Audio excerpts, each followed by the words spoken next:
Hey, good evening. Welcome to Foreigner in the Philippines. Well, Beth showed me something that was on one of the other expat sites, a report about some man, I think in the Mindanao area, who had who suffered an amputation of one of his legs and is not doing so well.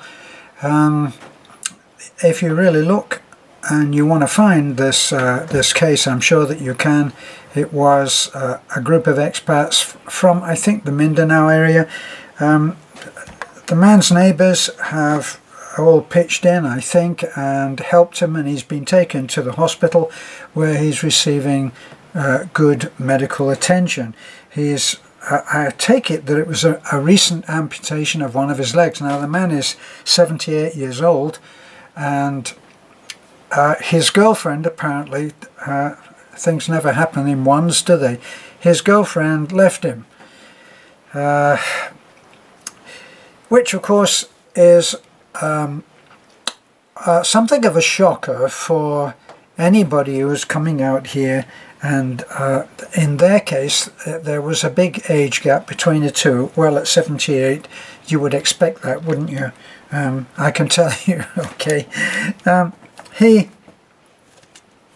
He's been abandoned by his girlfriend. Now, they say girlfriend rather than wife. So what do you have? Well, you have a relationship that wasn't really based on firm grounds, is the way that I see it.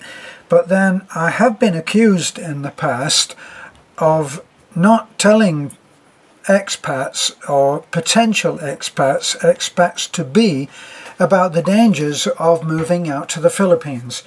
And it's the way that I feel is that it's not really my place to tell people about dangers. It's not my place to make forecasts about how safe or how much in danger a person will be if they come out and resettle in the Philippines. For myself, I've had the experience of living in Bohol. I live in Bohol. We live in the mountains. We live in quite an isolated place, as probably most of you who are followers know. We live high in the mountains, and if you wanted to view it that way, we would be regarded as being vulnerable. We have not chosen to be that way, so we don't actually feel unsafe. Worst thing I feel is, as one practically minded person wrote to me and said, you know, if you go on your walks alone, you really should take a cell phone in case you fall down and you can't get back up. That's a cheery thought, isn't it? But a practical one, and I understand that. We're not talking about dangers there. We're not talking about if a mountain lion that's been recently released from a passing circus is going to jump out and eat me. We're talking about something that is real, and I'm all for that. Is it going to happen to any of us that we're going to have a leg amputated and then abandoned by a girlfriend? I don't know about that. All of these things can happen regardless of where you live. That's my take on it. You can get run over by a bus in the street in any city in the world, just provided they have buses running. You can get any kind of catastrophe can be inflicted upon you by fate. It just depends on where you are. It depends on what you do, the kind of life you lead. And in the main, I have actually one friend that I saw this morning, just to say hello to. He chooses not to be on people's videos. He chooses to lead a quiet life. He lives quietly. He doesn't live in a dangerous place, but then neither do I. But most people think that maybe there are dangers to where I live, and I suppose that they may well think that there are dangers to where he lives. But he's taken a way of living that suits him. He prefers to keep low profile, and who can blame him for that? This is wise choices for a man who knows the way that he likes to live. And everybody that lives anywhere, a pulse is the only requirement for getting in trouble sometimes. As long as you've got a pulse, something can happen. There's no guarantees. There are no guarantees. You know, I know someone who went through their entire life without having a single mishap, and then it was like all hell broke loose. Somebody that I know in Florida said he enjoyed perfect health until he turned 70, and then it was like everything started breaking down. So we really don't know. If you remember a few famous cases, you know, there's Ella Fitzgerald. Ella Fitzgerald, loved by the world, probably one of the most famous jazz singers. Jazz is not something that people often always get famous with, but Ella Fitzgerald was another Louis Armstrong. She was a female Louis Armstrong, wasn't she? A brilliant singer, a musician. And then I think she became diabetic, and I'm not quite sure if she's still alive or not. I sincerely hope so, but the chances are that she's not. She developed diabetes and eventually had to have some amputations done as well, both legs, I believe. So after having this incredible life that happens right towards the end. And yet there are others who go through a life almost of anonymity and then become famous when they get very old. Ma Moses is an artist who, she used to crochet very nice blankets and things, which were bought and which she made a comfortable living with, right? And she was very skilled at what she did. But then for that intricate use of the needles and, you know, and threading and knotting and all of that, her hands became a little arthritic, and she decided that she would start painting. And she had an unusual way of painting. She did what most people would call stick figures, and she would do large scenes of things like schoolyards with lots of children playing, and they were all there and they were all doing their various activities, but they were doing them in a very simplistic form. I believe it was called primitive in style. She was, I think, in her, at least her late 70s, possibly 80s. And her work is in some very famous homes. So who knows what adventure life is going to unfold in front of us when we progress through our lives. You really don't know. You know, some of the people who have been most famous, Van Gogh, or Van Gogh as they call him in England at least. Van Gogh, or Van Gogh, he suffered greatly. He suffered very greatly, and it was his brother that helped him to sell his work. Now you literally almost cannot buy his work because it's so not just because it's so incredibly expensive, it's regarded as being priceless. And yet he was a missionary working on coal fields in, I believe, France, helping these poor peasant women. In fact, at that time it was a bizarre choice for an artist to choose to paint peasants. I mean, logically speaking, who would be interested in buying a painting that was a figure of a peasant woman working on a coal mine? Not a coal mine. What happened was they used to have these slag heaps where the waste was put, but of course it actually had lots of coal in it, and people used to scrounge a living out of this by doing this. And he tried to minister to them, and he lived in the most appalling conditions, and he did these bizarre paintings which are now in the bizarre price range because they're worth millions of dollars. So we really never know how things are going to turn out.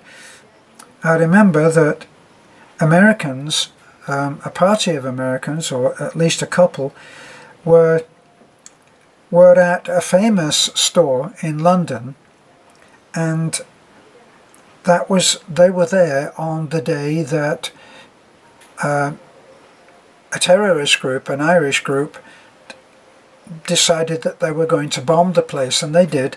And the American, I'm not sure whether it was man or woman, lost his legs.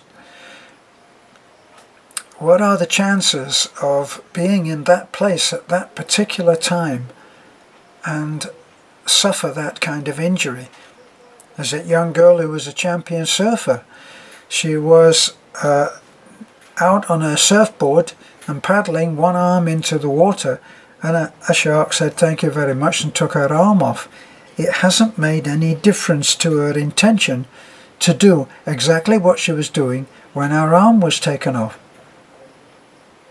So not only do we not know how things are going to turn out, it's anybody's guess how we're going to react. Now this man that I started off this conversation with, he's had his leg taken off, and the pictures I saw, it was no great thing to see, not a happy thing to see. He was lying on his bed, and he'd had the leg amputated, goodness knows when, but he had to be taken to hospital. A Filipino boy in his late 20s that we helped some time ago when we felt that we were able to, mistakenly, all right, just for the record, and we helped him and we took him to hospital, and he had his right leg amputated. Now, he'd come to us a year before, and we took him to see a surgeon back then, and the surgeon gave his verdict, and his verdict was that the leg would have to be amputated. The boy at the time the young man at the time just couldn't face that. Now, when he came back over a year later, the diagnosis had changed, and when we took him to the hospital, I actually went into the meeting with the surgeon, with the young man, and I asked, what can you tell me? What can you tell me in English? He'd already spoken to the boy. Said, does he understand the situation? And the situation was not a good one, because the tumour had spread its cancer right up to the groin, and had apparently progressed. And now, rather than what probably had been just an amputation, was an amputation which would not cure. So I had to sit there and listen to this with this young man as he heard this news. It was not a cure. My next question, how long? How long does he have if it's not a cure? What is it? It's just to give him some relief from the pain. So how long? He said about 14 months. Now, we haven't heard from, that was Dennis. We haven't heard from Dennis in a while. And when we go to the usual place, which is the community of the three little girls who we are friends with the mother, and often go there, and I pick those kids up every Sunday for church in my truck, and I take either we take them home or we give them money to get home on a tricycle. It just depends. And so we ask about Dennis, and he's not there now. Now, a couple of weeks after he had his right leg amputated, he was riding a motorcycle. So even the way that it's going to impact you, you can have the most terrible news, and the way that it's going to impact you, even that is different. And the videos that we took of Dennis when we went back to see how he was were amazing. He was smiling, he was optimistic, positive, and was determined to actually literally get back in the saddle.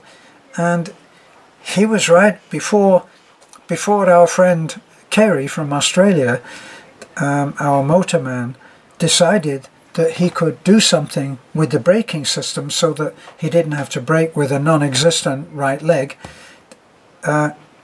He was actually pivoting on on the seat. We're talking about being in a very small, slow-moving, sleepy community, okay? We're not talking about dashing around Cebu in the city. So he was able to brake by turning around in the saddle on the move. I know it sounds terrible, but he was able to do that gymnastic and brake. Amazing, just amazing. So as we've said before, you know, you can help someone, but you can't make them want to survive. You can't give someone that essential life force that will have them say, yes, I'm going to do this. When we were sitting once, Beth and I were having lunch in Vedesto, and I saw passing by a group of youngsters who looked like they were teens, right, maybe 18 to 20. And one of them was walking along with crutches, and had obviously had one leg amputated. And right at that time, I was in the middle of making things and doing things, and I thought maybe I can help him. And so actually went out of the restaurant and I followed him down, and I introduced myself and I said, look, if you know, maybe I can help you with this. And I told him who I was and what I did, and that I tried to help. And I asked him, you know, here's my phone number. Give me a call and talk to me, and maybe we can get you onto a prosthetic leg so that you'll be able to walk without that crutch. He did, many weeks afterwards, call me. But after that, I explained to him, look, I've never made a prosthetic leg, but I've made a lot of other things, and it would only be a matter of working out how best to comfortably encase the stump into a comfortable seating, if you like, so that it wasn't agony to wear. And then a matter of working out what the joint would be that would allow the foot to pivot, which is what modern prosthetics do. And if it's being done anywhere in the world, that joint, that particular joint, is available. So I asked him, if you're willing to work with me, then maybe I can help you. Maybe we can help each other to help you. He never called me back again, and I've never seen him since. So you can't get someone to do something if they're not willing to do it. So that man, I wish him well. It inspired this talk about the danger of danger itself and the perception of it, and what happens once we respond to a certain often damaging situation which leaves us in some way impaired. Life goes on, and that's the biggest lesson. Life goes on. We don't know what life is going to say. a terrible saying that I always disliked, but it was a favourite of a friend of mine, Bob. And Bob always used to say, every day above ground is a good day, or a blessing, or something like that. But it was every day above ground. So that was his way of looking at it. This is A Foreigner in the Philippines. I hope you've gotten something out of the chat. Bye for now.